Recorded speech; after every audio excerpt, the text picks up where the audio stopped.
Hello, welcome to half-life. Now, half-life is going to be one of those topics that you really must make sure you understand, because in radioactivity you're always going to get asked a half-life question, or even two or three.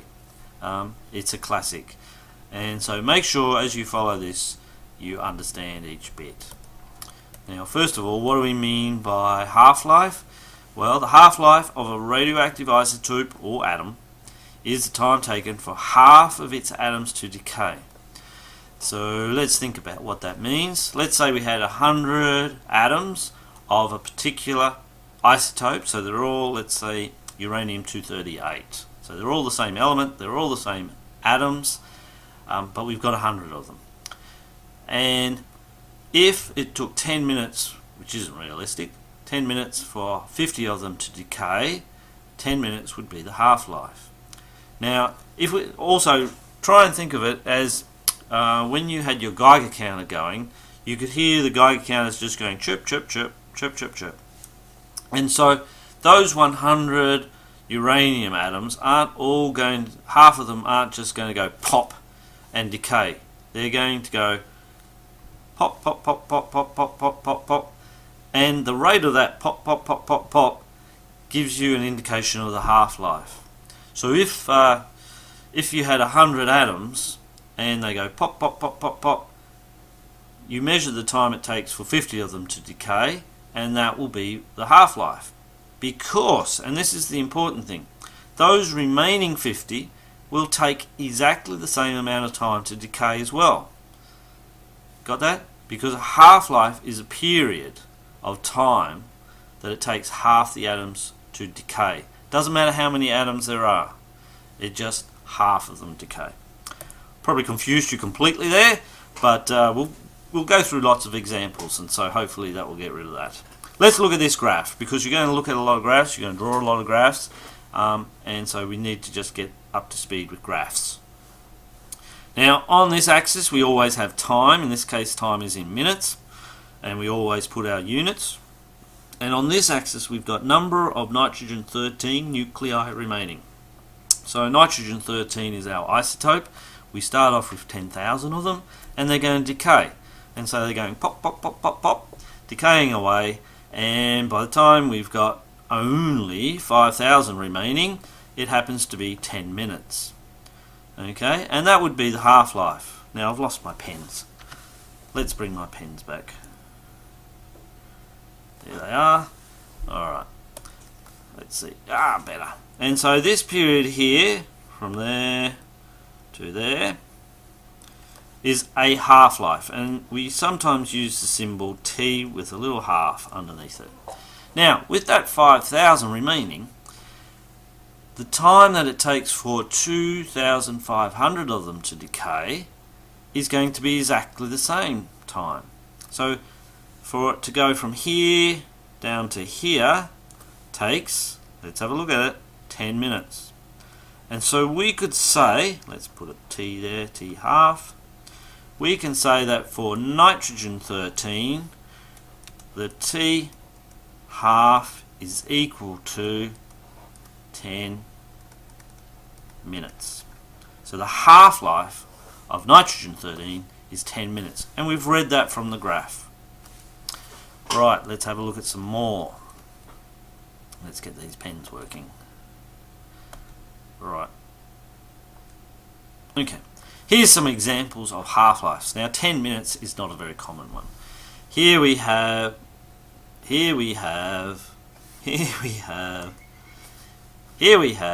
don't know what's happening there, we're going crazy, some isotopes and the method that they decay. And if we look at the half-lives, it can range, but each isotope has its own unique half-life, and it doesn't matter where that isotope is, it always has that half-life. Different isotopes have different half-lives. And so something like uranium-238, it takes 4.51 billion years for half the atoms to decay. Thorium is 24 days. Radon is 3.82 days. So polonium Alright, here we have two poloniums, polonium-218. One of them decays in 3 minutes approximately. The other one, polonium-214, decays in a fraction of a second. Okay, so different isotopes, different decay rates. And we'll get to see that. Let's have a look at polonium-10, and this is a graphical way of representing it, not a graphical, a tabular way of representing it. So at time 0, doesn't matter what day of the week it is, we're just calling that our start point. And so we call that time 0. Number of half-lives elapsed, 0. We're starting off with 100 grams. And in terms of proportion, we can say that 100 grams is a whole proportion, so that's 1. And then if we go 138 days, that's 1 half-life. You're going to have 50 grams of polonium-10 remaining. And so what proportion is the 50 grams of 100? Obviously a half. And let's go another half-life, second half-life. Again, we're halving. Half of 50 is 25. Half of a half is a quarter. And we work our way through. Each half-life, the amount is decreasing of the isotope. Now here's a question for you. What would happen to the activity of this 100 grams as we went through this period? A year, 2 years. Okay. Well, the activity would halve every half-life because you've got less and less. Every time these 50 decays between here and here represent 50 radiation that could be emitted. So the activity in that period was 50, whereas the activity here was 25. The activity here was 12.5. So in terms of radioactivity, the sample is getting less and less radioactive. That's what I was trying to say. And lastly, we've got that one there. So we can talk about fractions, we can talk about masses, we could convert these masses to percentages, and so we could be asking, in terms of the amount of polonium-210 remaining, what percentage is remaining, and we would just put a percentage sign there. So we can represent the amount in a variety of ways. And one last one, of course. So that's what I said. Now let's have a look at some graphs, and there's a whole variety of graphs. This is decay of carbon-14, and here they've got the percentage. And so you always start off with 100% of your radioactive isotope, and then each half-life. Now here they've used a combination. They've used the time axis in half-lives, so 1, 2, 3, but they've also told you that each half-life represents 5,730 years. So you can convert that number 1 into years if necessary. And so there you have a nice decay constant. Alright, now I'm just going to point out the different labels that they use because they're all valid. And depending on what the question asks you to do, you can use a variety of axes. Here's another one. We're starting off. What are we starting off? Well, here we've got mass, and the mass is in milligrams, and in this case it's hours since, and therefore this axis is still time, but it's in hours. And again, what would be the half-life here? Excuse me. So we're starting off with 16 milligrams. The half-life would be the time it takes to become 8 milligrams, and so there it is there, and you can read it straight off. 37 hours would be the half-life. And a way of checking that is to then do another half-life, so from 8 to 4, and see if it takes the same amount of time. It should take the same amount of time because the half-life is a constant for each isotope. Here's another one. What have we got on our axes? Well, in this case we've got counts per minute, which is a form of becquerel. Becquerel is the measure of activity, which I'm going to mention shortly. I should have mentioned it earlier. And we've got days. What's the half-life of this one? Well, 80 goes down to 40. Now there, it's a little bit less than 2 days, isn't it? Okay, and that's why we use graph paper, or we graph it carefully. Here's another one. This time it's count rate, so which is very similar to becquerels. It's the number of counts per minute or counts per second. They haven't actually told us here, so they should have told us whether it's counts per second or etc. And time is in days, and they've marked off the first half-life for us, which is 20 days. Yep, becquerels again. And what's this one? This one's got mass as the axis. This one's got time in years. And they're starting off with 10 grams of strontium-90, and they've shown you the half-lives. And so the period of time between each of these should be pretty constant. There we go. And another one, also again, showing how they've drawn up each half-life. And so each of these horizontal lines should be the same length if everything's obeying the law of radioactive decay, which is a law. Now what do we got here? We got count rates per second and hours. Now how do we tell radioactivity apart, or the different types of radioactivity? And the way we do it is we use magnetic fields. Is the simplest way. If you had a source that was emitting alpha and beta particles, you could separate them.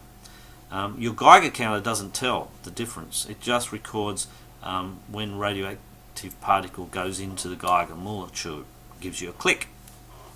But if we wanted to separate them, we could use a magnetic field, because the different particles react differently in a magnetic field. They experience a force, but that force is dependent on their velocity and their charge, and that's about all you need to know.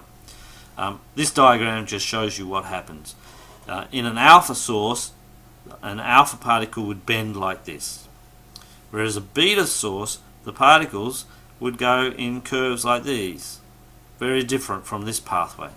Okay, this one has to go down, these particles have to go up because of the magnetic force they're experiencing.